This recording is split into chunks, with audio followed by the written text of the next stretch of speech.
Now, for our next session, excuse me, we're going to delve into how leaders build trust. Please join me in welcoming our moderator, Danny Smith Mathis.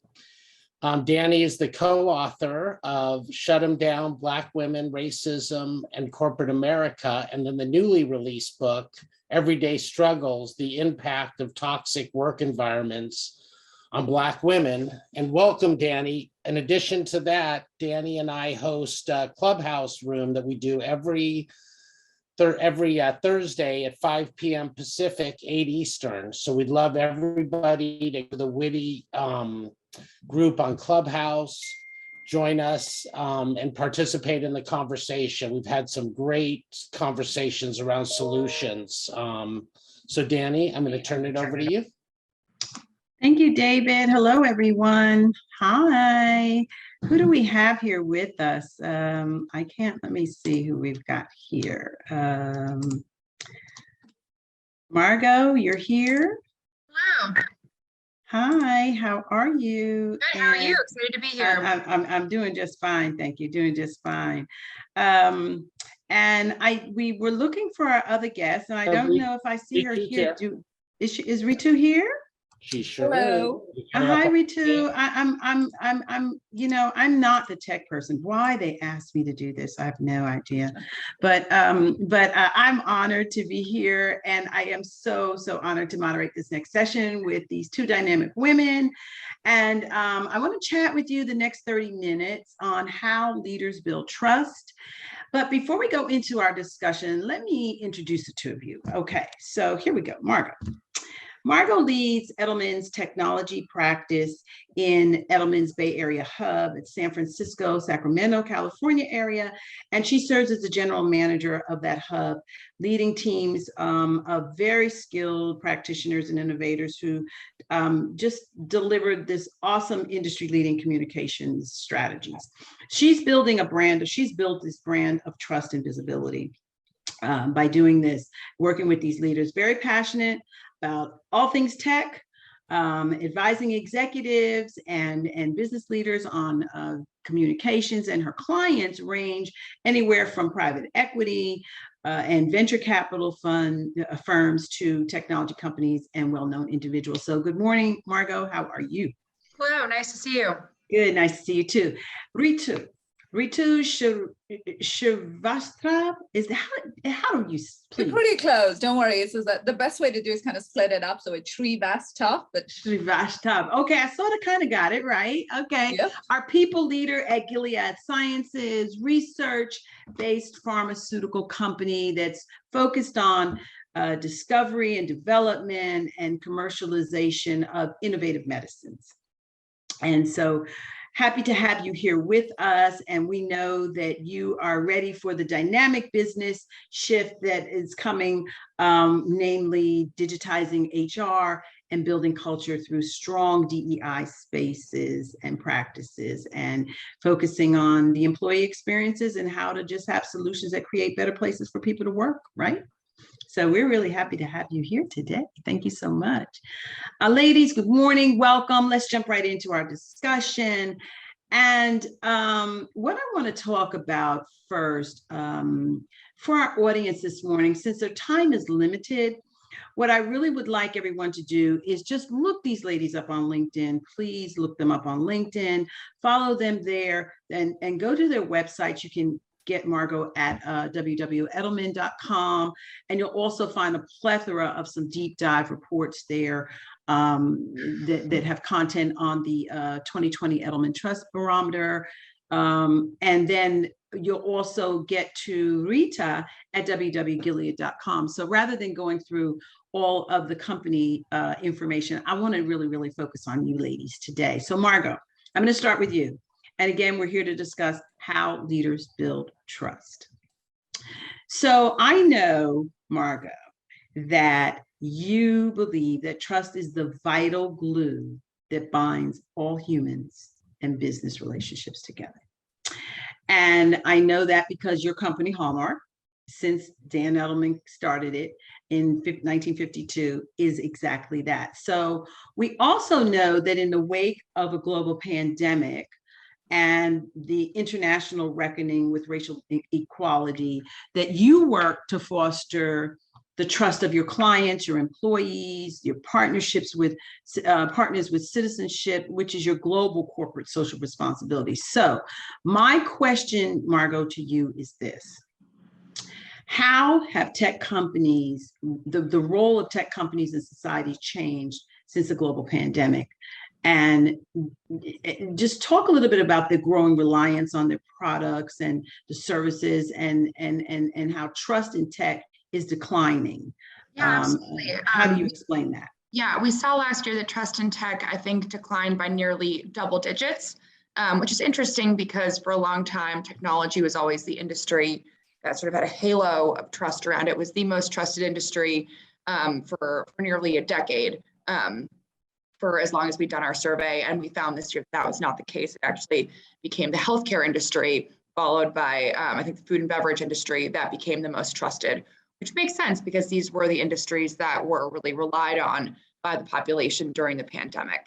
And I think the key point there is that people's relationship to technology has changed. For a long time, technology was my iPhone, it's my computer, it's enabling me to sort of have a better quality of life, a higher standard of life. And now technology has become social media, which is spreading fake news. It's become, robots taking my jobs. There's a lot of fear of job loss. There's concerns around privacy and security. So that sort of tech halo of all the good things that technology does has also been in some ways supplanted by the fears and concerns around automation, data privacy and security, misinformation. So this is the landscape in which technology companies are operating today.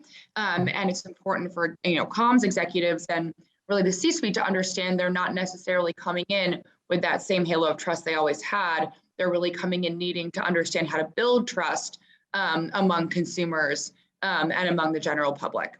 And the way that companies can really do this, I believe, is through action.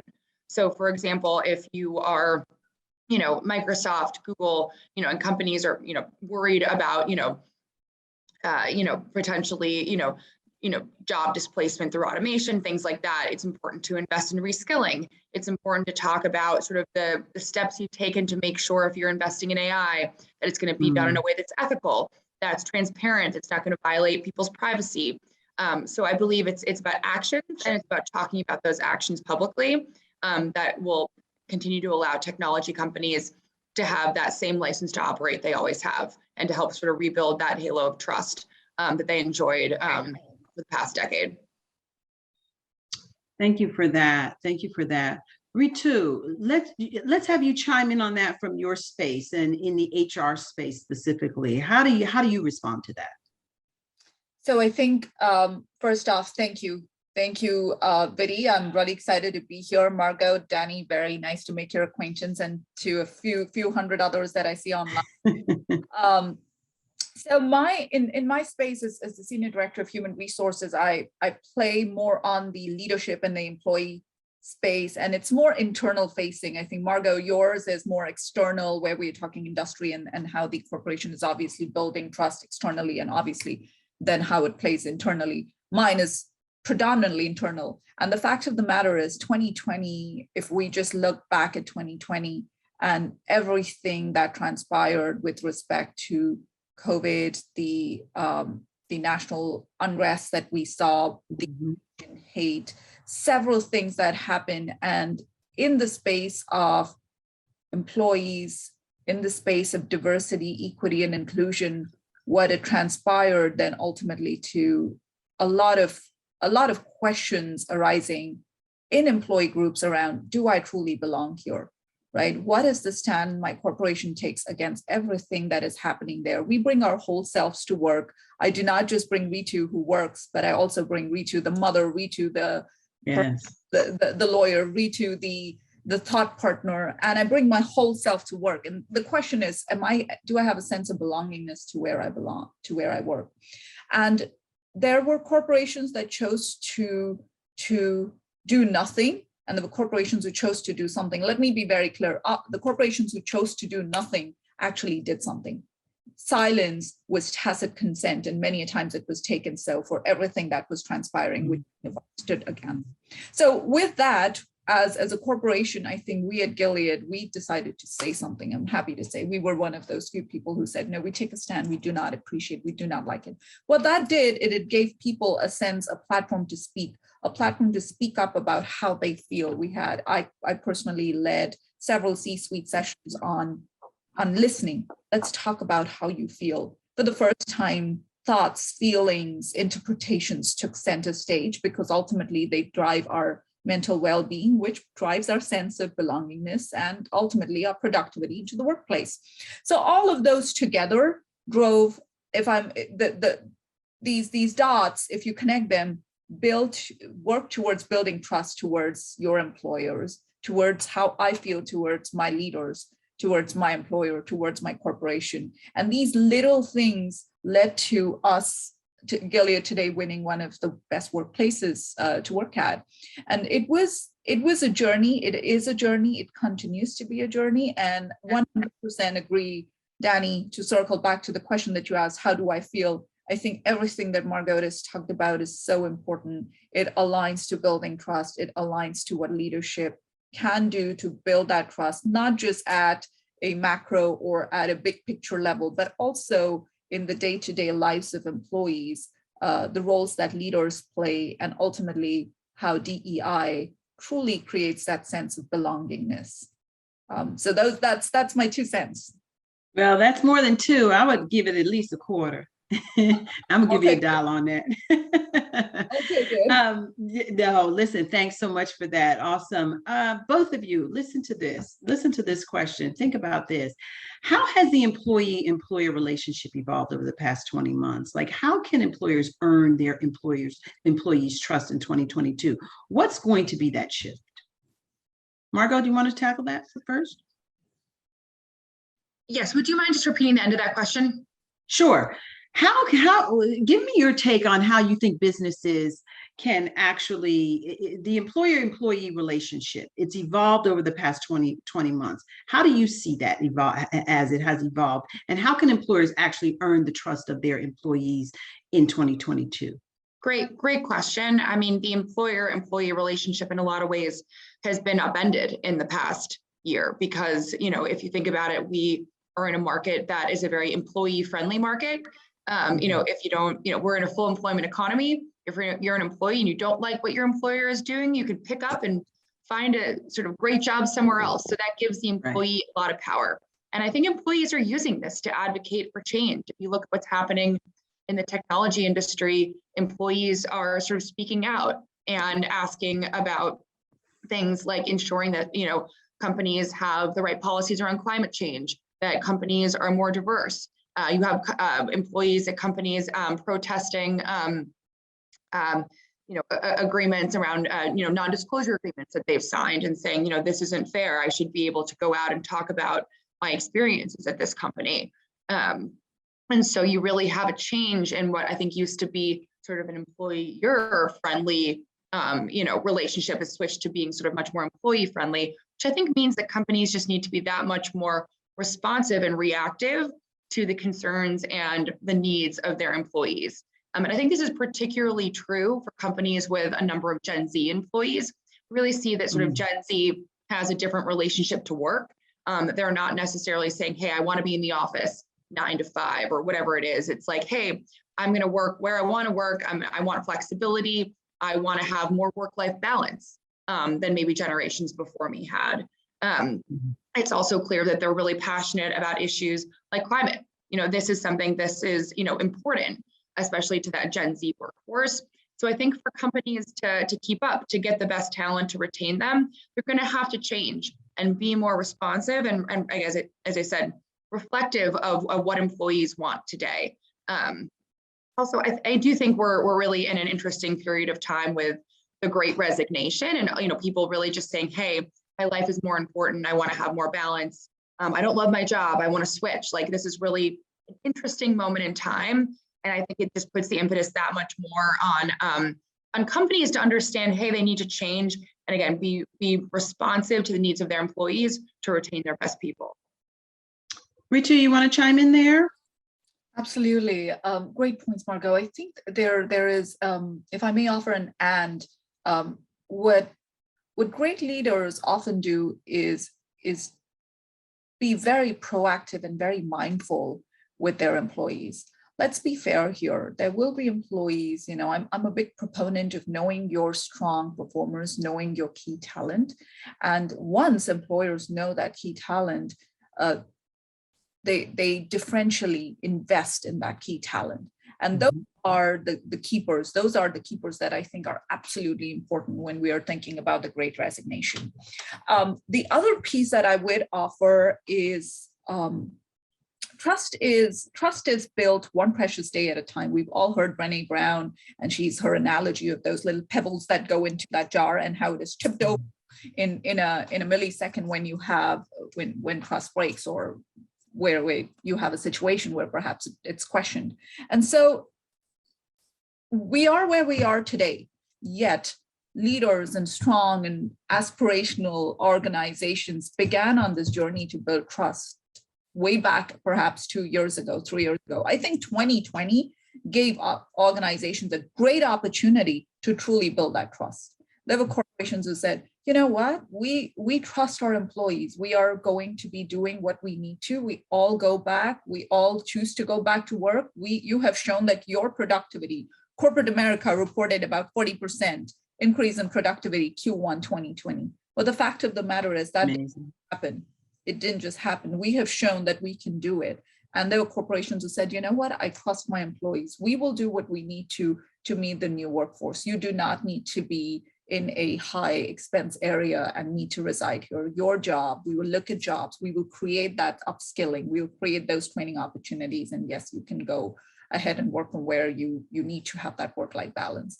The one piece that I will also offer is, I think with the Great Resignation, we have opportunities that platforms like WITI will be a great support to. We will have opportunities where new, fresh graduates from college, people who have limited experience, will get that opportunity, and I hope really get that opportunity to join the workforce.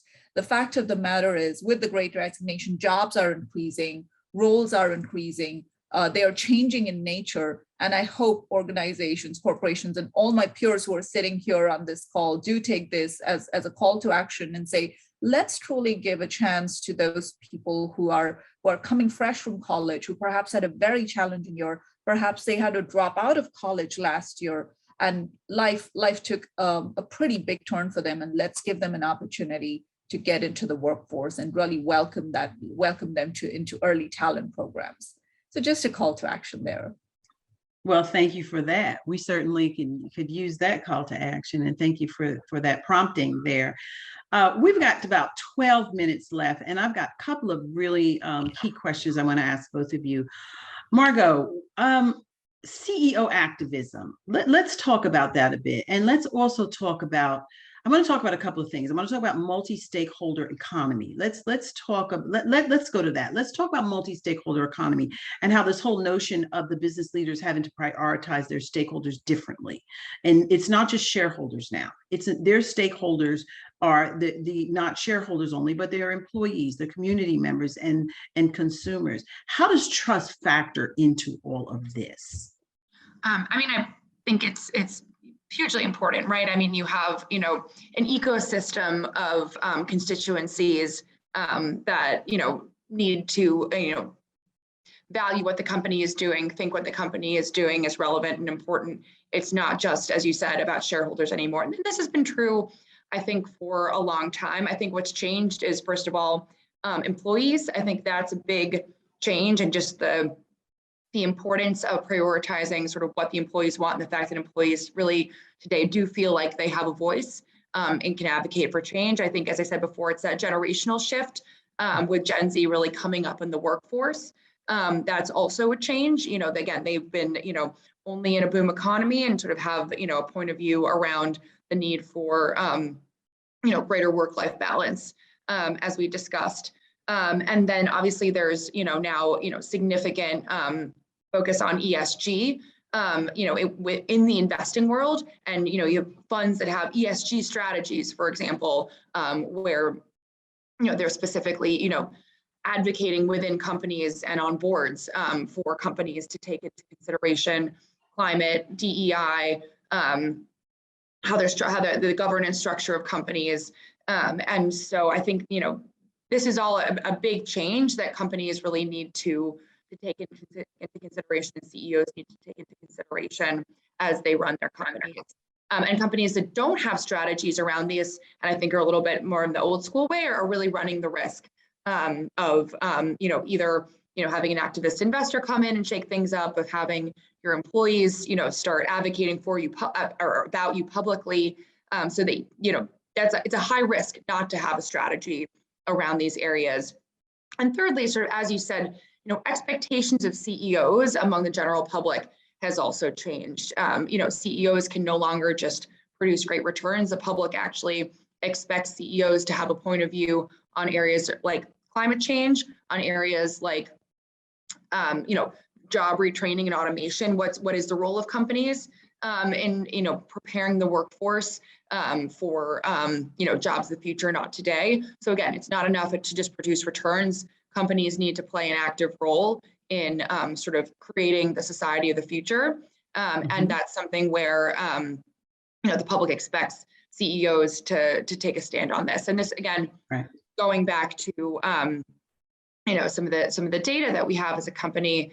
One of the key things there is that trust in government is significantly declined, while trust in business is still strong. And so in a lot of ways, you really see business stepping up and playing the role in society the government for a long time played, which again is ensuring that society is ready for the future. And that's become an area where business is expected to lead. It's not the Biden administration or before the Trump administration. It's Microsoft, it's Amazon, it's Walmart that are now the organizations that are expected to help prepare workers and society for what comes next. Thank you, Margot. Ritu, what about you? What about the CEO activism and the whole issue of that and multi-stakeholder economy? I think in terms of the next big things that are happening is truly calling these senior leaders to carpet and asking them for truly, what are you investing? What are you giving back to the society in terms of investment, not just in your employee base, but overall. And in terms of everything that Margot touched, the future though, I think a lot of it's still to be proven. There is calls to action. There are words that are spoken, yet action is still missing. We are seeing more and more conversations. We are seeing platforms where these discussions are happening, yet action is still to come. So in my place is that of someone who really believes that change is when I see it when I believe it. I'm waiting to still see it. I'm really glad though that we are at least furthering the conversation. Thank you, ladies. Okay, so for each of you, if you could take a couple of minutes, maybe 2 or 3 minutes each, and because we've got about a little less than 7 minutes left. My final question for today is this, and I really want you to chime in on this. What is one thing that we may not have discussed that you'd like to share with our audience on how to build trust in this economy, in this world?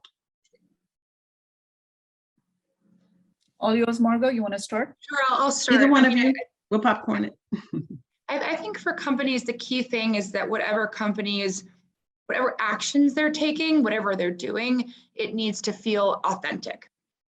So it cannot just be, a nice CSR report that gets put together, or talking points for the CEO, or even an initiative that's, a community investment initiative that's completely divorced from what else the company is doing, because that will feel false. It won't feel genuine. So I think for this to work, everything sort of needs to line up. It needs, what the actions the company are taking needs to line up with the mission of the company. So for example, we work with a couple companies that do robotic processing automation, for example. And that's one where, investing in worker retraining makes a huge amount of sense, because it aligns with sort of the mission of the company and the goals of the company.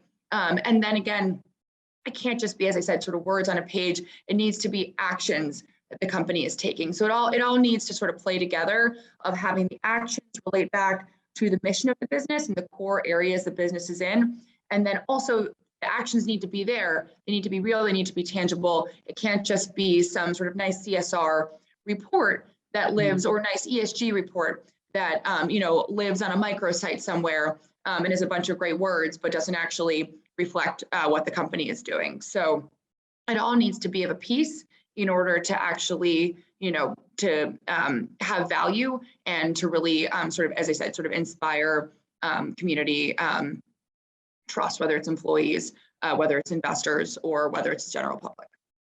And Margot, I know that maybe most of our audience knows the term ESG, but for those who are not familiar, can you just tell us what that is? Sure. I believe it's environment, social, and governance. And so it's sort of the expectations of businesses today against the Milton Friedman sort of the business of business is business. It's much more taking a stakeholder view of the world, and I believe it's sort of a formal investment term that a lot of investing funds are using today to describe sort of that larger strategy that companies need to align to, again, rather than just sort of profits for shareholders. Thank you. Thank you so much. Ritu, what's the one thing that we may not have discussed with you that you'd like to share with our audience? I think the one piece that many times I've seen leaders ultimately, that's where I think there is a little bit of a misstep in building trust, is they're not able to explain the why. We have a vision. Here is my mission. Well, give me the why behind it. How is this helpful? Why is it important? And know your why is a big part of winning trust with the employee base, right? It internal, external, we've talked stakeholders, and I think your internal stakeholders, which also many times are your external stakeholders, your employee base. CEOs do this beautiful job of sharing their vision, and so do leaders, but it is not, they are unable to explain the why behind it. I think there is a little bit of sugarcoating around change, and I would say we need to be super clear about change. 2020 has shown us we are resilient creatures, but at the same time, we are also, as I mentioned, bringing our whole selves to work. So let's be straightforward about change. We've all seen YouTube videos of where 900 people were fired over Zoom, and that is just going to be something that goes on to make business case studies, perhaps, right? So the fact of the matter is, let's be straight about change. And the one thing that I would always say, and this is me now go throwing in an internal perspective for those of you who are interested, we are all leaders in our space. So be bold and know that CEOs value your input, and be bold and feel free to share it. Many a times I hope that that organizations are creating that mechanism. God knows that we are doing that. We're trying to build a lot of mechanisms where we interact with employees, and employee input is real time and it's quick. But don't be afraid to ask, and don't be afraid to voice an opinion as an employee. Yeah, it's interesting. You talked about the not knowing your why, because I remember actually growing up, my father actually used to say to me, if you know your why, your how comes. It's not how you do something, it's really why you do something. I know I said that was going to be my last question, but you all kind of whizzed through that. So let me ask you one last question. Each of you are leaders in your own right, and you have these dynamic businesses. There's the shift into digitizing HR, building culture through DEI practices, executives who are really focusing on employee experiences. Ritu, I want you to talk to that specifically. Sure. So the story that data tells is purely down to interpretation. We all have our wonderful HRI systems, etc. Many a times we do not track, and we do not have goals around diversity, equity, and inclusion. People's minds immediately go to quotas.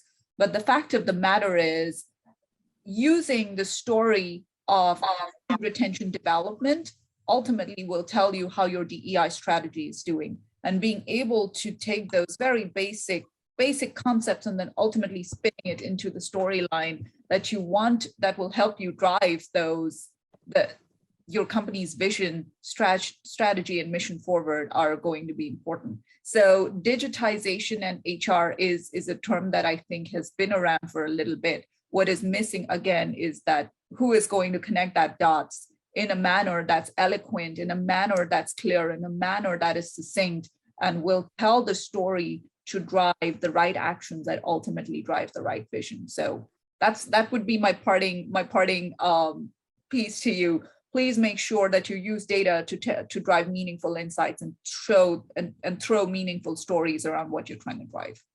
Ladies, thank you so much. Thank you, Margot. Thank you, Ritu, for joining us today. And I'm going to hand it back to our host. We're out of time. Thank you. Thank you.